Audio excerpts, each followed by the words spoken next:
Brian Petrie coming weekly Wednesday takes. Not a gamble when I ramble. All my slime balls we parlay. We just stick to the money. The tickets no funny. The chalk boys get in the bag. Nothing to stage. Top in the cage. Needed a chin and he lay on the mat. It's Wednesday takes. Making Wednesday great. You'll see in MMA. Big gun Brian. No denying where he be and what he say. Word of my cappers. We speak facts from start to finish. What's the weight? The value boys. We showing love. CGI dub is Wednesday takes. Woo!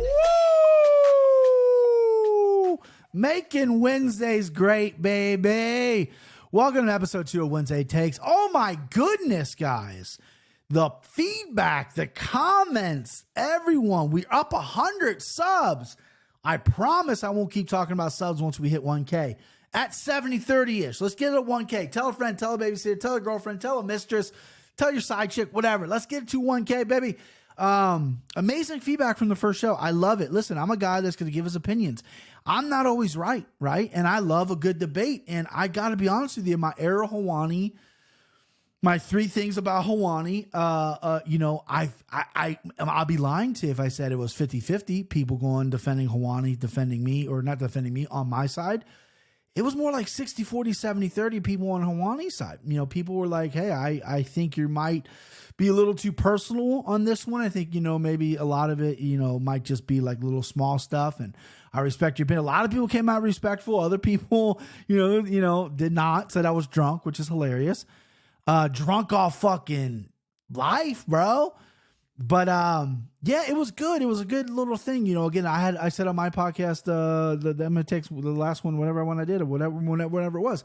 My close buddy of mine said, you took it easy on him because he's heard my aerial rant a million times. And I didn't do it with baby gloves. I just wanted to come with facts. And those are how I view Hawani. I think the guy is a bit of a phony. And I'm glad that we some of us, people are fans of mine, fans of his. We're going to have a disagreement. We're not going to like each other. It is what it is. I sent out a tweet. Got some good feedback, not good feedback, but some feedback on Twitter. I sent out a tweet. Air Hawani's in the gambling space now.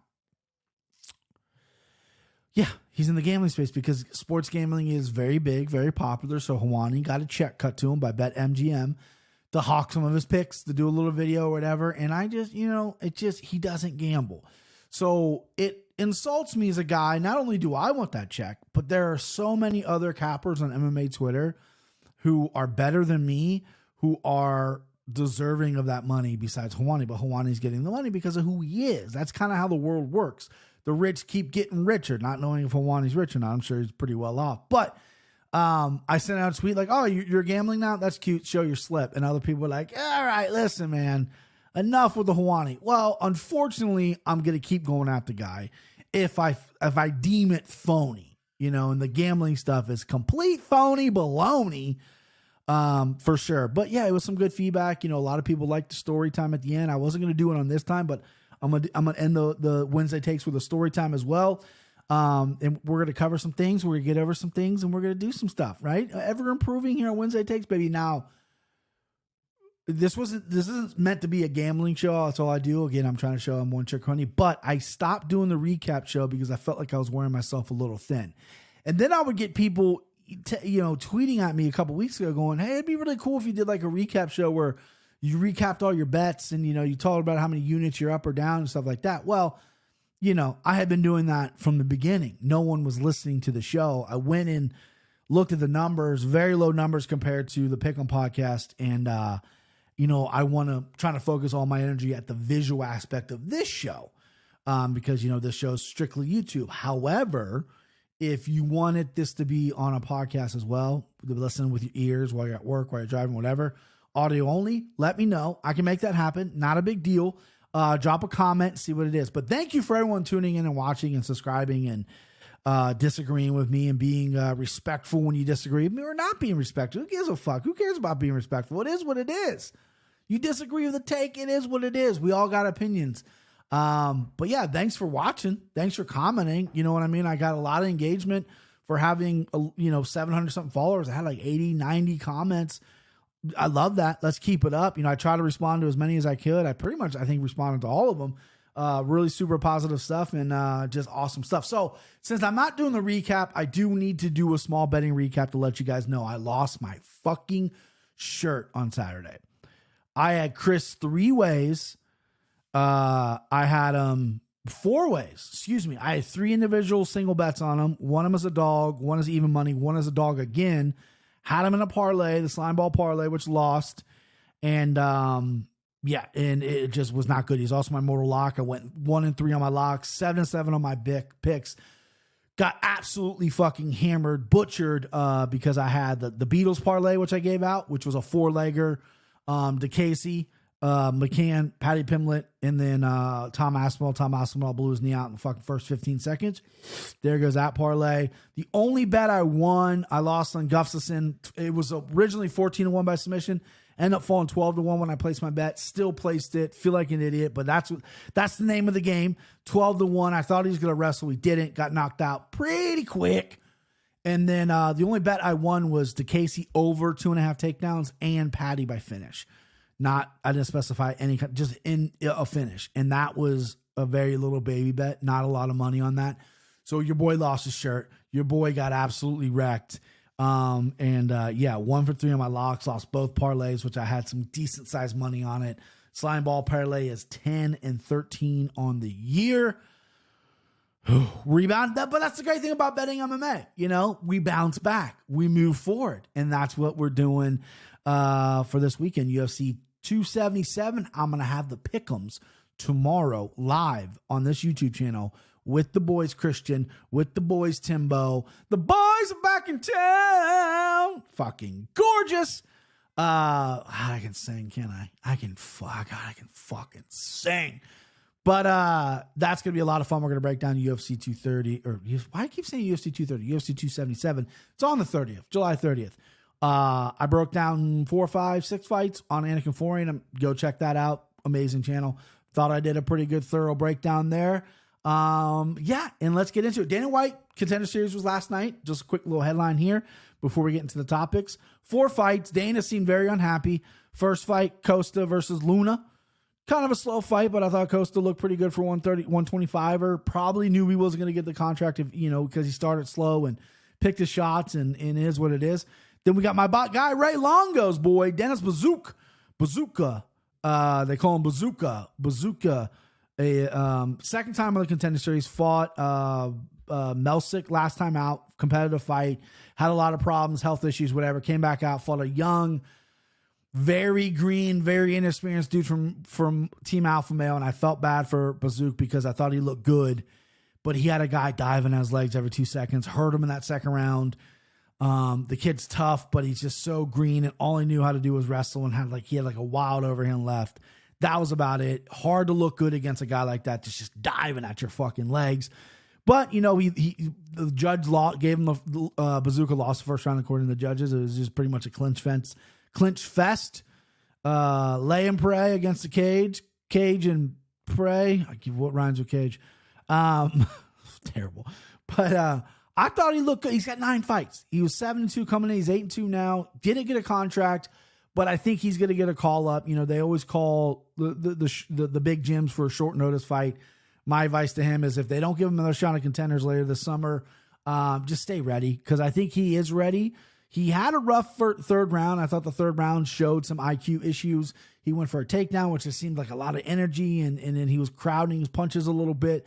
However, he's with an amazing camp. I think he's tough. I think he's durable. He's clearly wants it. And I think he'll be in the UFC one day if Bellator or PFL doesn't snatch him up, like sometimes they do when a guy looks good at Contenders and for whatever reason they don't get a contract. Other promotions see it and snatch him up. But I think he's good enough being in the UFC. It was a tough matchup. Then you got the Swedish guy, Tukulali versus Dos Santos, 205ers. That Tukulali guy, I can't pronounce his name. I'm going to keep mispronouncing it. Blonde hair, good teeth. Dana's gonna love me. And he's doing a little dance as he's getting in the cage. Stinks. Boring fight. No explosiveness. No passion. Clearly, after the first round, he's like, this guy's tougher to take down, and he hits pretty hard. I'm just going to coast the decision. I think that kind of pissed Dana off a little bit. Problem is they need 205ers. I feel like that guy's going to get a call again. He's undefeated. He's got at the All-Star camp. He'll get a call because they need 205ers. And then the main event, you got Joey Pfeiffer versus Ozzy. I want to say Ozzy Guillen, the famous baseball player, but Ozzy Diaz. Knew a little bit about Ozzy Diaz obviously coming in. Pfeiffer was the guy that fought Stolfus. 2 years ago, snapped his arm horribly. Philly guy, that Philly gym man, Sean Brady, Jeremiah Wells, Pat Sabatini, Joe Pfeiffer now. The fucking studs are coming out of there. He rushed it a little bit in the beginning. Guillen, there it is. I fucking did it. Diaz, Ozzy Diaz, LFA middleweight champion, big, tall, rangy guy. Looked a little off to me, but Pfeiffer slept him. The only one to get a contract. Dana was pissed. He walked away from Sanko and was like, yeah, if you want to be in the UFC, you got to start blah, blah. And he storms away, and Sanko's like, so who gets a contract? And off camera, he's like, Pfeiffer is the only one. He's the only one who wanted it. So good for Joey Pfeiffer. Good for Philly, the Wawas. All right, so topic one. I'm not going to run away from it. It needs to be discussed. My guy, Chris Curtis. I'm a champion for Chris Curtis. He's a friend of mine. I'll never pick against him. I'll never root against him. And I know I got some shit on Twitter. He's getting a lot of shit on Twitter. It is what it is, right? But I feel like I got to address it. I talked a little bit about it on Anakin Foreign, but I feel like I'm going to open up now. Let's talk about it. Let's get into it, right? So, Chris Curtis, one of the nicest guys in the world. Very self-aware, very smart, very intellectual. He could do a lot of different things in fight. I can assure you of that. I think he comes from like doctors and lawyers and stuff. Very intelligent guy. He could be doing whatever he wants, but he loves to fight, loves to train. This is what it is. So before I get into all this, because I'm not going to talk a lot about Jack Hermansson had an amazing game plan. Looked great, moved well, incredible on the outside, frustrated Chris to no end, and he looked good. Might not have been the most exciting fight. Apparently, Jack, according to Chris, apologized for fighting like that. He said, I needed a win. No apology needed. That was a good game plan, right? So hats off to Jack Hermansson. He looked fantastic and seems like the nicest guy in the world. So my guy, Chris, biggest opportunity of his life, right? This is a guy, no, mind you, this is a guy that's been passed over a million times for the UFC. Too old, too this, too that. You know what I mean? He's 3-0 in the UFC. They give him a call. Hey, co-main event, Jack Hermansson, the 8th ranked or 9th ranked guy in the world. O2 Arena, you down? 2 weeks ago. Yeah, of course. Fucking yeah, I'm gonna do it. Not banged up from the Rodolfo fight, but it's still short notice. You're still putting a game plan together fairly short, and you could tell because Chris had trouble with the footwork of Jack. He wasn't cutting the cage off properly like I've seen Chris, and seemed very limited. It seemed like he was just coming in there to box, and Jack uses length very well. Seemed way taller than Chris, even though Jack's listed at 6'1", Chris is like 5'10", 5'9". Uses length very well in that fight. And Chris got obviously frustrated. So the frustration, I think, comes with a lot of issues. It's the biggest opportunity of his career. And I haven't spoken to Chris, so this is just my own assumption. He's been very active on Twitter. Go follow him at the Action Man 513, I believe is what his handle is. And he's been on Twitter and even Instagram as well. He's been very open and honest about everything. He's having a hard time with it because he's getting a lot of shit from Twitter fingers. And, he's a nice guy, and he just had a moment of a lapse of judgment. So I'm a ride or die Chris Curtis guy. I could sit here and say, they're fighting. Shut the fuck up. It's a fight. Nate Diaz does that every single fight. Nick Diaz flips people off every single fight. There's some animosity there. It's intent that, they're yelling at each other, they're screaming, they're fucking punching each other in the faces, and you're going to get mad that there's a middle finger being thrown. Now, I know I'm not going to make that argument because unprofessional and it's out of character of Chris. And it is. The only other time I've seen him act this way was the Bilal Muhammad fight where, him and Bilal had a little bit of heat, and this was a big opportunity for both fighters. And Bilal frustrated him by taking him down and beat him up on the ground. And then at the end rode his back and did one of these numbers, and Chris got upset, obviously. So, but it's very out of character of Chris, for sure. I think a lot of it comes from the fact that it's the biggest opportunity of his career. He took it on short notice. He's riding confidence high right now. It took a while for him to get here. Now he's here. Now he's co-main event in fucking London. That's a big deal. He seemed a little nervous to me, right? Short notice as well. This isn't a full training camp. This is short notice. Seemed a little nervous to me, right? Seemed a little timid. He starts slow typically. Had a slow first round. Hermansson was kicking very well. Chris was trying to find his timing. Second and third round, Chris was just stalking him at that point. Just was chasing him down. Had opportunities against the cage, I thought. Wanted to get him in the center. And then obviously in the third round, just got completely frustrated. Just kept walking to the center. I was like, come on, and acting like he's running. And, that happens a lot in fights. I mean, when guys are trying to exchange in the pocket. But I think a lot of this was Chris was you know, if you read a tweet, he said, I went back and watched the performance and it wasn't as bad as I thought in my head. So that tells me he felt flat that night and was getting frustrated with himself, getting frustrated with a great game plan that Jack had, right? And then that just culminates to just acting out, you know, having a reaction because we're fucking human beings, okay? I drive for a living. You don't think I'm flipping people off and yelling at them when they cut me off? I'm in traffic. I'm not even in a goddamn fist fight for my life, for my career in London, the biggest opportunity in my life. I'm just trying to deliver a fucking package and someone cuts me off. I'm fucking flicking them off and I'm cussing up a storm. We're human beings. People on Twitter act like they're not human beings, and people on YouTube or whatever act like they've never had a moment, a lapse of judgment. Like Chris has apologized. Chris and Jack are buddies, buddy-ish. They apologized. They had a talk. Chris is an emotional guy. This is an emotional sport. Regardless, I know it looked unprofessional. It wasn't a good look. I'm not disagreeing with that, but I'm just fighting for my guy here. It's just such a big moment in his career, and he fell short, and he's mad at himself. He's mad at, and he took it out on Jack because Jack fought a great game plan. Who envisioned Jack to fight that way? I haven't really seen Jack fight that way. He's a good boxer, but never seen the movement like that. I thought he would take down, or at least attempt more takedowns. He didn't. Took attempted 2 or 3, didn't get them. And Chris was just having a bad night. It wasn't the worst performance of the night by Chris. He was just a step behind with a full training camp. I think a lot of those mistakes and inconsistencies in the fight, Chris cleans up for sure. So again, you can try to bury the guy. He's leaning into it a little bit. You know, I put the graphic on the screen of him with the double bird. Someone made the artwork. You know, fighters have his back because they know what it's like in there. They know how it is. They know tempers flare. We're not playing badminton here. We're not baking fucking cupcakes. These two guys are fighting, punching each other in the faces in their underwear. So all this high and mighty shit needs to come down just a peg, right? Yes, I know he wishes he didn't do it, but let's fucking move on. The guy's a good guy. He's amazing. You follow him. He's funny. I bet you meet him in person. He's going to be one of the sweetest guys you ever meet. He had a lapse in judgment, right? And he's getting a lot of shit for it. He tried to lean into it. He's back and forth. Chael Sonnen addressed it. Him and Chael had a nice little back and forth as well. But, you know, it is what it is. I think people think that these fighters should be Boy Scouts and they should be, you know, yes, sir, no, sir, fucking type deals. All supposed to be George St. Pierre type fighters, right?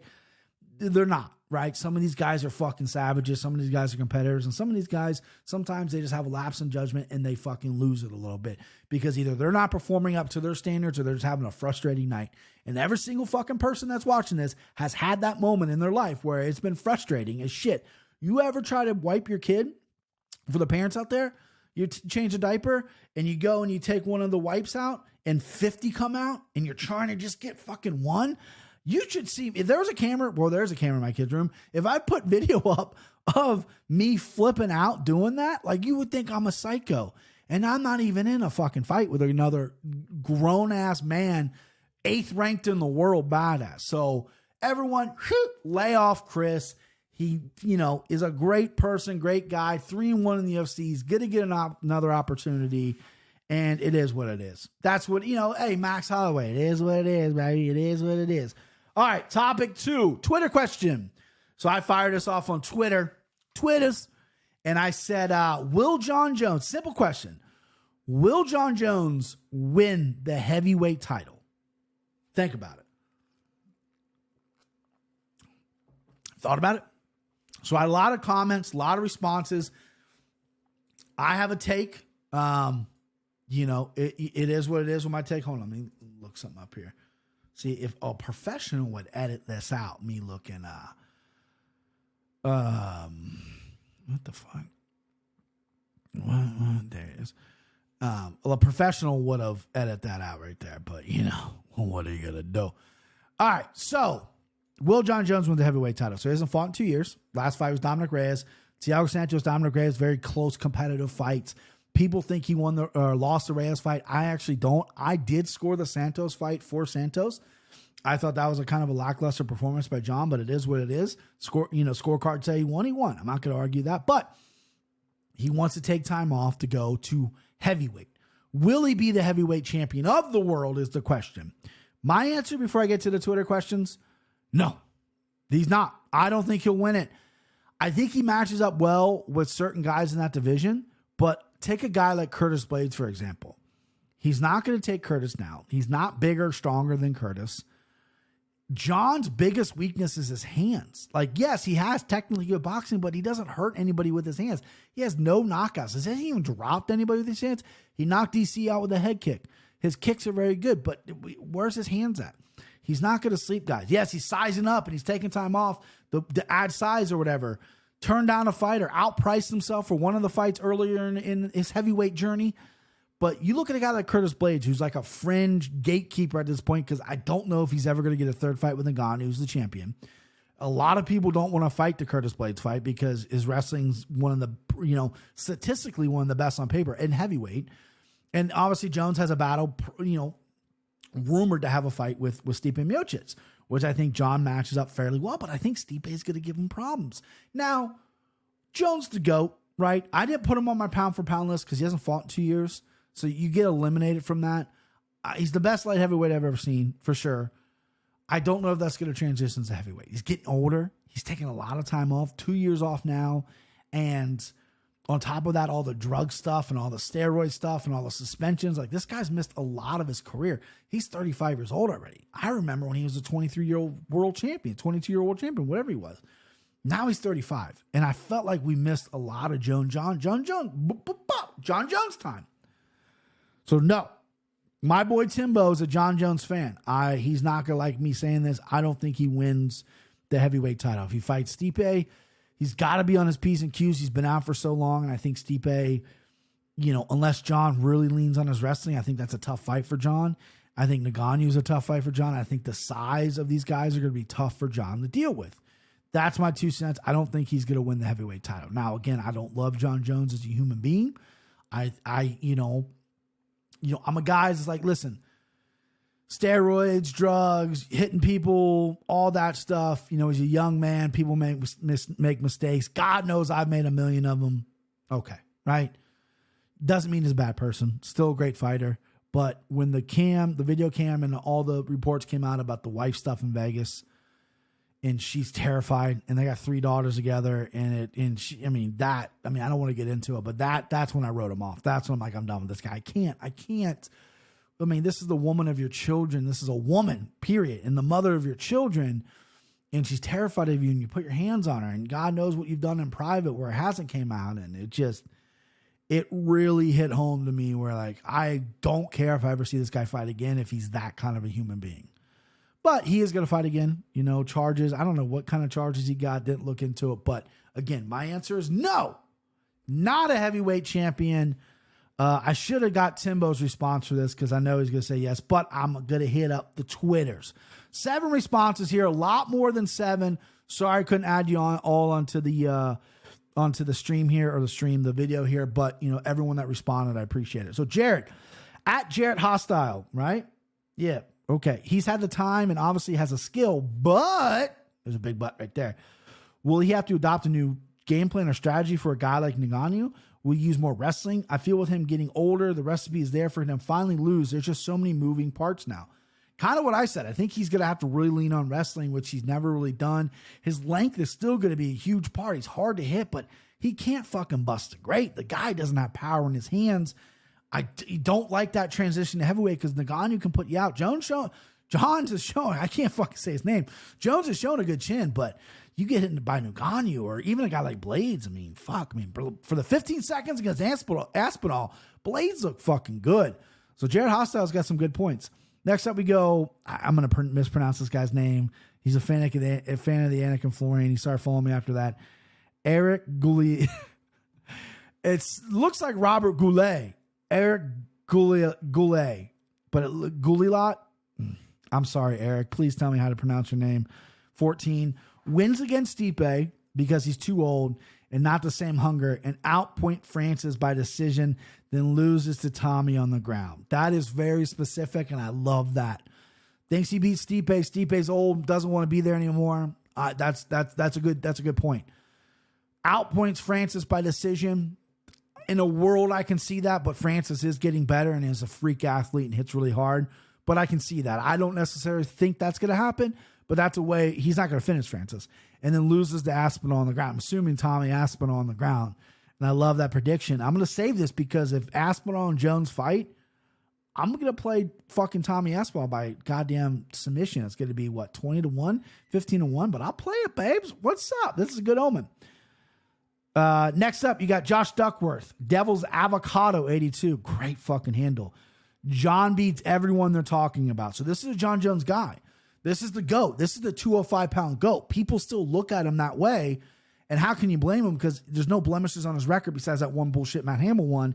And if you really want to throw in the ugly performances against Santos and Reyes. But listen, Josh Duckworth, he fucking, Jon Jones beats everyone. Take that, bitch.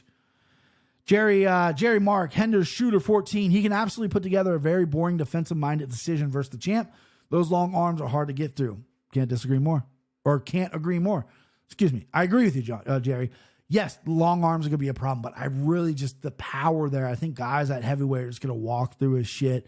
His kicks are very dynamic, but again, can't bust a grape. And with all those dick pills he's taken or has been taken or has taken or whatever, sounds like he can't bust in his pants either. What's up? Dick joke. Nailed it. Lemon Shark. Real Lemon Shark. At Real Lemon Shark. He's never fighting in the UFC again. To be clear, I want to see him back, but at this point, I've given up. Lemon Shark, the disposition you have, the negative disposition, I'm with you, bud. I'm there. I mean, I don't know if he's going to fight again. He won at $20 million to fight Ngannou. They're going to give him Stipe. If he wins that, what is he going to ask for Ngannou? $30 million? Jon Jones is the greatest of all time at 205, or maybe even of all time ever, right? But does he sell to get 30, to get Conor money? Is he outpricing himself? I don't know. But Lemon Shark thinks he's never fighting the UFC again. And that's a bold prediction, and I like that. I would take odds on that if they had that up on DraftKings or something. If they had that up, I would take that. And two more here. Paradise Cantina at Cantina Vegas. Love him, hate him. Jon Jones is that guy. Until he gets starts or fucked. Okay. Until he gets knocked down in a fight, I ain't betting against him. Guy has cost me tons of money over the years. Haha. Stipe is a tougher matchup than Francis. Stipe of 5 years ago, no doubt. Stipe of 40, nah. Another good point here because that's a sharp read. Stipe is getting older, and he seems done. He seems done with the UFC. I think it's a tough matchup for Jon either way. Stipe at 40 or not, that's gonna be interesting. Last one here at Slim Sports. If he actually ends up fighting at heavyweight, I think he gets fast tracked and he takes it. He becomes back, beats Stipe, beats the winner of Gane versus Tuivasa, and he beats Francis if he comes back. Jones is too much for heavyweights if he's the same athlete. So a lot of Jon Jones love, which I can see. Listen, the guy has done amazing things. I'm on the opposite side. So I'm giving you a little bit of taste. I gave you my opinion. I gave you the opinion of some of the Twitter followers out there. Hit the comments. See what you think. Jon Jones, heavyweight champ. Jon Jones beating Stipe. I think Jon Jones beats Gane. I think beats Tai Tuivasa. I think he beats the Derek Lewises, Curtis Blades, Francis Ngannou's, Tom Aspinall's, Stipe Miocic, and there's another heavyweight I'm probably forgetting that's, going to be up there. Maybe not Romanov. Not yet. He's gonna struggle with those guys for sure. But we'll see. It's interesting to see. All right, that's it. 2 topics. So we're gonna do this thing. I was thinking about this at work, right? MMA has 1 million fighters, 1 million records, 1 million losses, and I was just thinking about the weird losses that have happened in MMA. When you look at a guy's record and you stroll down and go, he lost to who? Really? And it's so easy to sit here in 2022 saying X beat X back in 2005. That seems weird because of maybe what that person turned out to be and yada, yada, yada. But it's a very interesting thing when you deep dive on some people's records. So I got 5 here with 1 honorable mention. Number 1, and no particular order. These aren't ranked. If you have some that are really weird losses on a fighter's record or whatever, drop it in the comments. Number 1, Joe Stevenson beat Nate Diaz in 2009. Not only did Joe Stevenson beat Nate Diaz in 2009, but Nate Diaz also went back-to-back losses against Stevenson and Guida. Joe Stevenson never really panned out what they thought he wanted to be. He fought for the title once. BJ choked him out, took his fucking neck. and then just kind of flamed out a little bit, had some weight loss issues, came back on the Ultimate Fighter comeback, did not do so well, got knocked out like twice, I think. He started doing like some movie stuff. He was like a fight coordinator for one of those TV shows, like Kingdom. So, you know, it is what it is. But back in the day, Joe Stevenson was a vet, won the Ultimate Fighter 2. Guy's a stud wrestler. He's very short. Probably should have been at 45 most of his career. Was at 70, was at 55. You know, he's a short, stout guy, has some weight cutting issues. But he beat Nate Diaz by decision, grounded him out and just beat him up. That's a weird loss to me on Nate, because Nate is this fucking superstar. That happened in 2009. And Nate's this big, huge superstar. And yes, Nate doesn't win many fights, but it's a weird loss to me. You know, maybe I'm wrong. You know, Joe Stevenson's a stud. I'm not bagging on Stevenson, but the way his career ended up and the ways Nate's ended up, 2009 wasn't that long ago. It's just, and it wasn't even that close of a fight, if we're being honest. I mean, Joe Stevenson handily beat him in a decision. Next up is Lyoto Machida versus BJ Penn. This one gets talked about, but the reason is a heavyweight. Lyoto Machida before the UFC, he knocked out Rich Franklin, my guy, and then fought BJ at heavyweight. BJ Penn is not a big man and fought at heavyweight. Got decision by Lyoto back in 2005. That's going to be a hard to beat. That's a very, very weird one. And Lyoto came to the UFC, obviously became champion and had a great run. Still in Bellator, I think. I think his career is kind of fading now. He's in his 40s, but was an absolute fucking savage before he came to the UFC. And then even in the UFC, he was like, the puzzle no one can figure out. This karate master is crazy. Lyoto had a good run, but the BJ Penn fight at heavyweight is interesting. You know, it would be, you know what? It would probably be more interesting because Lyoto is a pretty good sized guy, fought most of his career, all of his career at 205 pounds. It would be very interesting if Lyoto cut to like 170. That would probably be a little more interesting, but you know, Lyoto, BJ Penn at heavyweight, 2005. Next one, Kimbo Slice. R.I.P. Kimbo. Old Ferg. Beat Ken Shamrock, the legend. So I don't know. All you old school fans probably don't know or will know this. Years ago, probably like 2008, Ken was supposed to fight Kimbo. And while he was warming up, he got a cut on his eye. So Seth Petrozelli had to step up, literally hours notice. He was on the card. Stepped up to fight Kimbo and knocked Kimbo out. And there's a famous photo of literally the guy, forget his name, who ran Strikeforce, fucking just complete bozo, in the back, like literally like crying, like there goes our cash cow. But that fight never happened, but it did happen in 2015, and Kimbo Slice knocked Ken Shamrock out. Ken Shamrock, fucking royalty, Hall of Famer. Kimbo Slice, got him. Joe Riggs over Nick Diaz. This one is interesting. I love Joe Riggs still competing. Nick, you know, this was in Nick's kind of prime UFC days. This is before he went on that crazy run in Strikeforce in Japan and stuff. But the reason I put this on this is because Joe Riggs never beat anybody good, right? Every time he fought anybody worth a shit, it fell apart. Joe Riggs is doing bare knuckle boxing, and Nick Diaz is still a cult phenomenon. They got in a fight in the hospital afterwards. I just think that's a weird loss in Nick Diaz's record. He's got a couple other ones on there too I could have added, but Joe Riggs, that one sticks out to me because every time Joe Riggs fought anybody worth a damn, he lost. And he's in bare knuckle now, and Nick Diaz, you know, is fighting at 85 looking fat, but love you, Nick. And then Forrest Griffin defeated Chael Sonnen in 2003. This is Chael Sonnen before the UFC, and this is before Forrest Griffin, before the Ultimate Fighter. Triangle choke him. If you look at Chael's record, that's some crazy record. He lost to Jeremy Horn 3 times, all 3 times by stoppages. Cut, submission. Like, Chael has got fucking weird record, but old Forrest Griffin, who no one knew, submitted old Chael Sonnen back in 2013 with a triangle choke. An honorable mention, since I was looking at this, Dan Severn, another UFC royalty, beat Forrest Griffin in his debut MMA fight. Isn't that the funniest shit ever? Dan Severn, king fucking mustache, man. You know, UFC royalty, went to the WWE. You would take his shirt off and wipe his armpits with him. Smell it, probably. Sick fuck. Forrest Griffin's debuts, his MMA debut, went from being a cop in Georgia to fighting Mustache Man, losing a decision, I believe. And that's crazy to me. That is absolutely crazy. All right, let's speed it up here a little bit. Fight announcements and then story time. Aljo TJ got signed for UFC 280. UFC 280 is an absolutely bonkers card. I love that fight. That there's not many other fights that make sense right now. I don't think you run it back with Jan. Obviously, Jan's on we're going to be talking about Jan. And TJ has a name, came back, never really lost the title, came back after the steroid thing. Yada, yada, yada. What was it? HGH? Is that what he's on? Anyway, TJ came back, won his fight against Sanhagen, which is a very, very close fight. I thought he lost the fight, whatever. But this is good for Aljo. This is a good matchup for him. It's going to be interesting because I think he's going to be a step ahead of TJ. I think TJ has lost a step a little bit. And I know you guys don't want to hear it. And I've said it last week, but Aljo's going to keep this title for a little bit.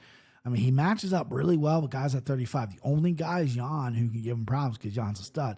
Speaking of that, Sugar vs. Jan, my guy Sugar Show getting the big step up on Jan. Buddy and I were talking about this, and I don't care if you're a Sugar hater, Sugar lover, Sugar whatever. This is a good matchup for him. You know what I mean? Jan is a stand-up guy. Sugar's a stand-up guy. Do you think Sugar would rather take Jan, who's ranked number 2 or 1 in the world, or a guy like Ricky Simone? Simone is a problem for a guy like Sean O'Malley. Sean is trying to get the highest ranked guy that matches up well with them. Take that number while I match up well with Jan. Now, on paper, Sean matches up well with Jan. Sean's a great striker. However, Jan is an absolute different kind of animal. He's a savage, right? This is a 3-round fight, which I think favors Sugar because Jan usually gets his reads in the first round, drops his first round a lot of times. He does come out sometimes aggressive, but can drop that first round. And I just see Jan spanning kicks because Sugar struggled with kicks against Munoz. And to me, I love Sugar. Sugar's my guy. I think he's going to be fighting for the title one of these days. But he looked a little pedestrian in the Munoz fight. I know he started to pick it up, and we didn't get a whole good sample size because of the eye poke. But, yeah. He just didn't look good. Looked a little flat. Is what it is. I love the matchup with Sugar versus Jan. Again, this is just fight announcements. I'm not giving my picks. I'm not giving my leans or anything like that. But on paper, you're not getting a better name, a bigger name in that division if you're Sugar Sean O'Malley without having a bad matchup. Jan is a good matchup for him. Jan's not going to try to take him down, even though he has ability to. They're going to stand and bang. They're going to stand up. It's going to be a high-level striking affair. Love that fight. Love the matchmaking. Big step up for Sean here. He says he's ready for it. We'll see. I would have liked this matchup way more if he did better against Munoz and there was a definitive ending, but it is what it is. I like this matchup. He's been calling for Jan for a while. Gets what he gets. Let's see what he's got. We got to see what you got. Marina Hayes versus Amanda Lemos. Banger of a fight right there. I love this fight. Lemos coming off a good win here, and Marina Rodriguez is just beating everybody. You look at his record, she's fought like everybody. So good, so technical, so fierce.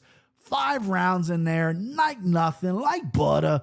Amazing. And then Benil Dariush versus Gamrot. Great matchmaking there. I want to see Dariush for a while. If I was Benil Dariush, kids yelling in the background. If I was Benil Dariush, I'd be a little upset. You missed your opportunity against Islam, I get that. But Gamrot, who's a stud, who just barely, I still don't think he beat Sakarian, barely gets that job done, but he's a legit guy, good name, champion outside the UFC. But Dariush seems like he earned a little bit more than this guy who, even though he just main evented, might not have the biggest name in the world. I don't know. I like Benil Dariush. This is going to be a good matchup. Both guys are very similar, can stand up, can strike, can do everything. All right, story time. Now,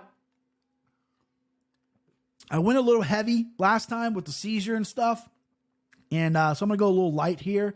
So I know by looking at me, check me out, look at me, you wouldn't think that I've been in a lot of fights. I've been in a lot of fights. I said it last time. I don't want to keep harping on it. Grew up with a chip on my shoulder, grew up with some daddy issues, and got in a lot of fights, right? It's just the way it is. Won a lot of fights. I was pretty good at it.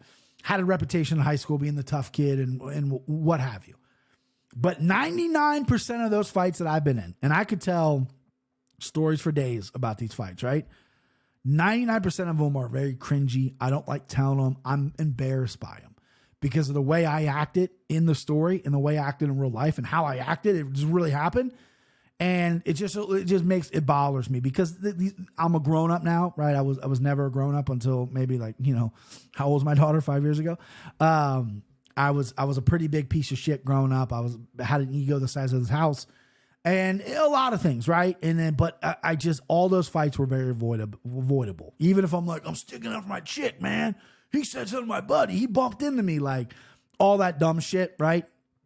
All that was avoidable. So I'm very hesitant to tell these stories because, like, even though, like, yeah, it could make me look cool, like I knocked that dude out, but it's just like, right? But there's 1% of these stories that are good. There's a couple, and I'm going to tell you my favorite one today. And I do have a little guilt about this, but I'm going to laugh when I tell this. So bear warning. It's just a funny story. So 22-year-old Brian I had 2 jobs, hadn't started MMA yet, was just boxing at this point, working at a place called Party Source in Bellevue, Kentucky, right over across the river. Had UPS, and I was living with my buddies in Cheviot, which is a neighborhood in Cincinnati. And living with like 4 of my buddies, right? And just, drinking, just doing whatever. Piece of shit, 22-year-old kid, ego, again, through the roof. And as I was there, like a lot of my buddies worked there. It was a great place to work. Met a lot of good friends. Party Source is basically like the Walmart of liquor stores. Kentucky has really low liquor and tobacco prices. This place is enormous. They had literally, you think of it, they had it there, booze-wise, beer-wise. Really cool. I was a cashier. Like I said, met some cool people. Pay was pretty good. And flexible hours, whatever. So I had some buddies that worked there, and we met some of the other people that didn't know us, and a lot of my fight stories kind of came about, and I kind of told people I was boxing. Plus, I'm just a fucking big fucking dude, So this younger man, I'm trying not to say his name, 18-year-old kid, just graduated high school. He had heard all these. Good kid, nice kid. He goes up to me one night. It was a Friday night. He goes, man, I'm having trouble. I was like, what's going on? He's like, yeah, this guy that used to be my friend fucked my girlfriend when we were on a break. Now her and I are back together, and, he's talking shit to me. We're talking shit. I got to fight him. But he's got 2 guys that if I fight him, they'll jump in. The one guy's big. He'll beat the shit out of me. Like, do you think you have my back tonight? I'm like, yeah, dude. Let me get off me, pop home, change some clothes, eat something. I'll come back down here and meet you. So that's exactly what I did. I go home, right? Shower, eat fucking... cheese, macaroni cheese in a cup that you just throw in a microwave. That was my shit. Had a couple beers. Yeah, why not? And then getting ready, tied some shoes on, put some athletic gear on, out the door, head back down there to meet him. Get a call from my buddy Steve. Now, I've mentioned Steve before. I've been friends with him since 2nd grade, almost 30 years now. The nicest guy ever. He's at this point in his life, he's maybe been in 1 or 2 altercations, but not like anything serious. Just a sweetheart of a man. Doesn't have anything bad to say about anybody. No one has anything bad to say about him. Calls me, and we never talk on the phone. Never. It's text only. I thought emergency. That's why I answered. I'm like, what the fuck? He goes, what's up, BP? I'm driving around with Billy, another one of her friends, who I know at this point has never been in a fight in his life, and is a sweetheart of a guy, just wants to hang out, have a good time. They're calling me thinking I'm at a bar, thinking I'm throwing a party. They just want to hang out.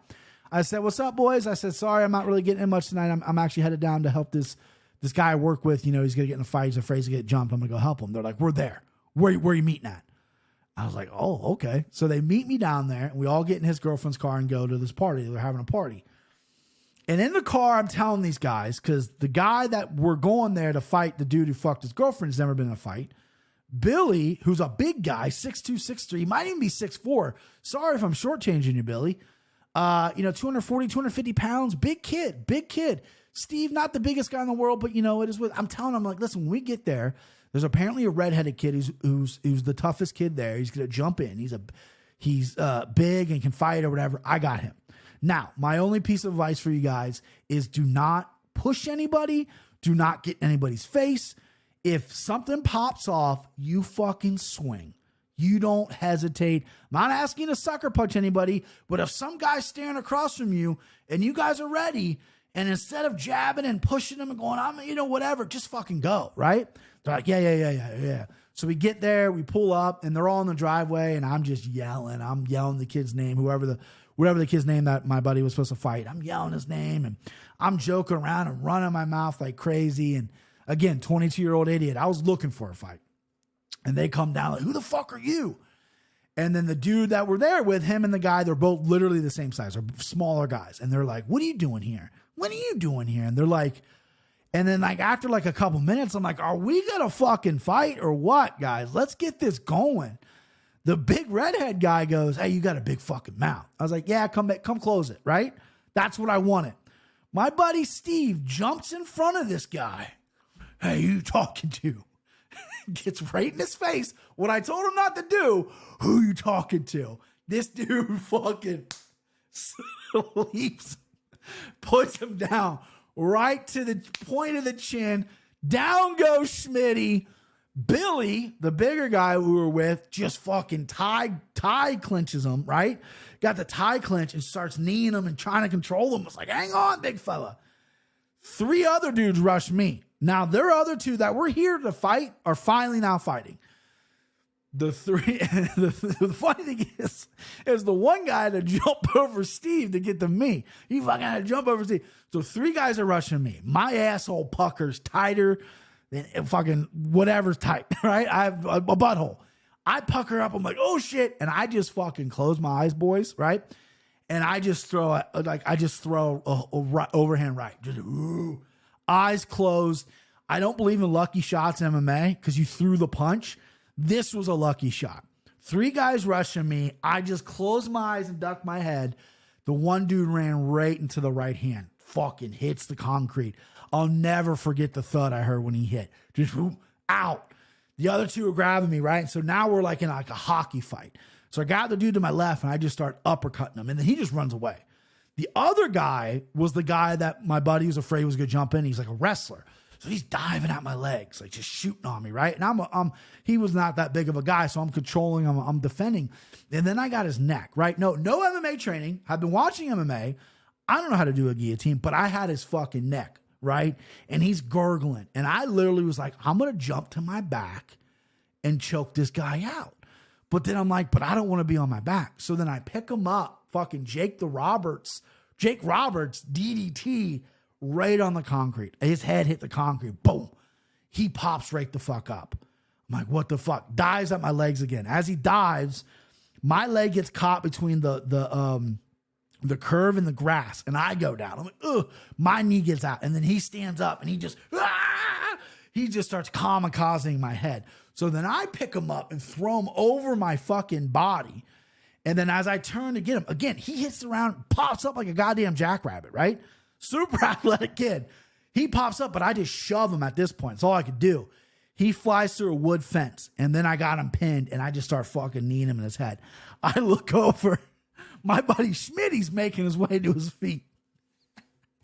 And I'm like, Schmitty, get over here, get some of this. And he fucking gets up. It's like Bambi trying to walk the first time, falls out of his shoes, rolls his ankle, something horrible, finally gets over to the guy and starts laying into him a little bit. The guy's fence that we went through comes out. What the fuck are you guys doing? We all break up. This kid's arm was cut to shit, bleeding out of his ass, and we all just go our separate ways. The 2 dudes that were supposed to fight fought for about 2 seconds. They wrestled a little bit. I think someone got punched in the face, and that was it. The next day, we go to Beto's to watch fights. Steve's got a huge lump on his chin, giant ankle. Billy's like, I've never been in a fight before a day in my life. Billy had the guy just locked up, throwing knees on him. I have a lot of guilt because those guys were calling to have a good time. They ended up getting in a fight because of me. But goddamn, seeing Smitty, my boy Smitty, try to get up to his feet, just fucking, I'll get him. And just literally the guy came out of his fucking shoes. Woo! That is one of my all-time, the only fight story I'm probably going to tell on here. I can't promise that, but man, that just makes me laugh so much. So that's it. That is the podcast, Wednesday Takes, baby. Hopefully we covered a lot. A lot of fight announcements, sticking on for my boy, Chris Curtis. Go subscribe. Hit that subscribe button. We need to get to 1,000, baby. Follow me on Twitter and at Brian Petrie MMA on Twitter. I'm on the Anakin Florian podcast as well every week. Pick them tomorrow night right here on this channel, as well on Apple iTunes podcast, whatever the fuck they're called, and then Spotify. Go rate and review. You know where to find me, baby. Let's do it.